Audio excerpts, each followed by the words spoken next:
मुंगेर के माथे पर लगा अवैध हथियार निर्माण और तस्करी का बदनुमा दाग शायद ही खत्म हो सकेगा, क्योंकि हथियार निर्माता अब आने वाले नेक्स्ट जनरेशन यहां तक कि अपने बच्चों को हथियार बनाने की ट्रेनिंग दे रहे हैं। इसका खुलासा उस वक्त हुआ जब मुंगेर पुलिस ने मुफस्सिल थाना क्षेत्र में छापेमारी किया। एक घर से मिनी गन फैक्ट्री का खुलासा किया गया, लेकिन पुलिस भी उस समय दंग रह गई जब देखा कि व्यक्ति अपने नन्हे बच्चों को हथियार बनाने की ट्रेनिंग दे रहा था। दरअसल मुंगेर में हथियार निर्माण का इतिहास काफी पुराना है और अब जो नया खुलासा हो रहा है वह काफी चौंकाने वाला है। दरअसल मुफस्सिल थाना पुलिस के द्वारा प्रशिक्षु आईपीएस के नेतृत्व में गुप्त सूचना के आधार पर हथियार तस्करी के लिए बदनाम गांव बरदह में जब मोहम्मद तारिक अनवर के घर छापेमारी की गई तो वहां घर के कमरे में अवैध निर्माण का कारोबार चल रहा था। पुलिस उस वक्त दंग रह गई जब देखा कि निर्माणकर्ता हथियार निर्माण के साथ साथ अपने नाबालिग बच्चों को भी अपने पास बिठाकर हथियार निर्माण की कला सिखा रहा था।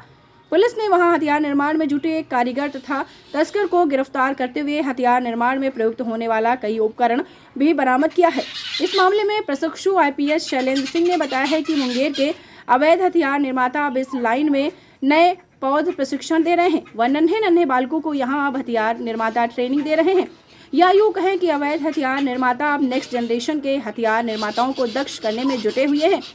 साथ ही बताया गया है कि पुलिस अब इन इलाकों में जागरूकता अभियान चलाने पर विचार कर रही है ताकि नन्हे बालक स्कूल जाकर पढ़ाई कर सके और न कि हथियार बनाना सिर्फ अपराधी बने।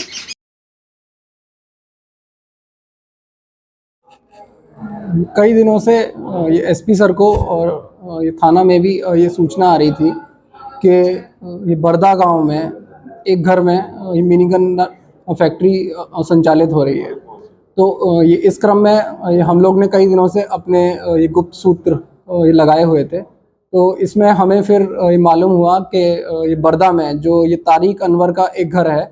इनका ये ससुर जी का एक घर था, तो उसी में ये लोग ये मिनी गन फैक्ट्री का संचालन कर रहे हैं। तो इसमें फिर हम लोग ने एक टीम बनाई जिसमें कि लीड लिया ये एसआई सौरभ कुमार ने। और फिर उस घर पर जब ये रेड किया गया तो हम लोग ने पाया कि ये तारिक अनवर अपने ये 3 बच्चों के साथ बैठा हुआ है और हथियार का ना सिर्फ ये निर्माण कर रहा था बल्कि अपने बच्चों को सिखा भी रहा था। तो और ये पुलिस को देखकर वो भागने लगा और हम लोग की टीम ने उसको वहीं पर दबोच लिया। और जब वहाँ का मतलब कि सर्च किया गया तो वहाँ से एक बेस मशीन, एक ड्रिल मशीन और एक 7.65 mm का बैरल, एक गोली और अन्य जो ये मिनी गन फैक्ट्री की सामग्री है ये बनाने में जो उपयोग होती है उसको हम लोग ने वहाँ से सीज़ किया। तो इस क्रम में ये तारिक अनवर को ये गिरफ्तार किया गया है और उसके बाद ये पूछताछ में ये सामने आया कि 3 लोगों का नाम और सामने आया है। ये जो ये रॉ मटेरियल जो लेता था उसका नाम है ये छोटू के नाम से है, एक उससे ये रॉ मटेरियल लेता था। और इसके आगे ये देश के विभिन्न भागों में हथियार की तस्करी में भी शामिल था और इस पर अब फाइनली ये पुलिस ने शिकंजा कस लिया है। इस पर यही है कि यहाँ पर मतलब इन लोग ने जो एक तरीके से ये जो गन कल्चर डेवलप हो गया है कि अपने बच्चों को भी मतलब कि ये इसी काम में सिखाते हैं, तो ये बहुत ही दुर्भाग्यपूर्ण है और हम लोग इस पर ये कार्रवाई लगातार कर रहे हैं और हम लोग इसके लिए जागरूकता भी क्रिएट करेंगे कि जो नेक्स्ट जनरेशन है वो स्कूल में जाए और अपना पढ़ाई लिखाई कर और कुछ अच्छा स्किल सीखे और अपना और किसी क्षेत्र में रोजगार पाए। देखिए अभी हम लोग की जो कार्रवाई है वो भी काफ़ी तेज हुई है और इसी क्रम में बहुत सारी मिनी गन फैक्ट्रीज का उद्भेदन भी हुआ है। और ये इन लोग से जैसे ये इस आदमी जो ये तारिक अनवर है, इससे पूछताछ के क्रम में ये सामने आया है कि इन लोग का पूरा एक नेटवर्क है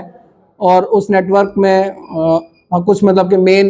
ये सरगना हैं, तो उन पर हम लोग ये काम कर रहे हैं शिकंजा कसने के लिए। और पूछताछ में इसने ये बताया कि देश के विभिन्न हिस्सों जैसे कि बंगाल से लेकर हरियाणा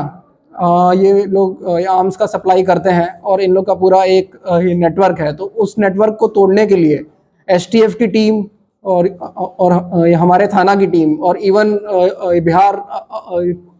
बिहार पुलिस की पूरी टीम इस पर काम कर रही है और जल्द ही हम लोग इसके सरगना को भी गिरफ्तार करेंगे। इलेक्शन को लेके